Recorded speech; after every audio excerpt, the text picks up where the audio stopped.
我而家預備拉一個高端嘅男女交友群嚇，呢個群個門檻呢，就係男人我要求資產1000萬以上，你係珠三角大灣區嘅，你身家1000萬以上。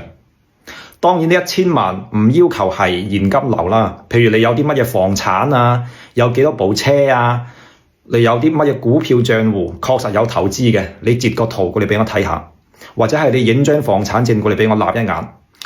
咁樣我一睇確實係價值超過1000萬嘅，咁我就拉你入群。咁女仔呢，當然就係樣靚身材正，要係個靚女。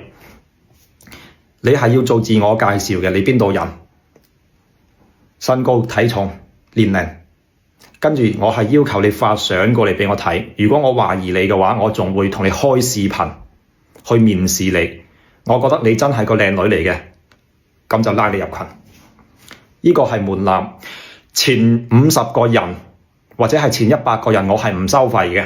只要你符合呢個門檻，就拉你入群。100個人之後，再想要入群嘅話，我係一個人收3000蚊嚇。如果你覺得貴嘅話，咁就冇入。我就係做呢個高端圈層嘅生意，我就係做一個圈子嘅生意。我收呢3000蚊，一個係我自己揾錢，第二個就係我要保障我群入邊嘅女仔。你連鳩師傅呢度幾千蚊都唔捨得使嘅話，咁你之後喺群入邊識到其他女仔談戀愛，你又點肯喺佢身上使錢呢？係咪先？真係闊佬嘅，真係有實力嘅就入，冇實力嘅話咁就算啦，就係咁樣。我而家預備拉啊！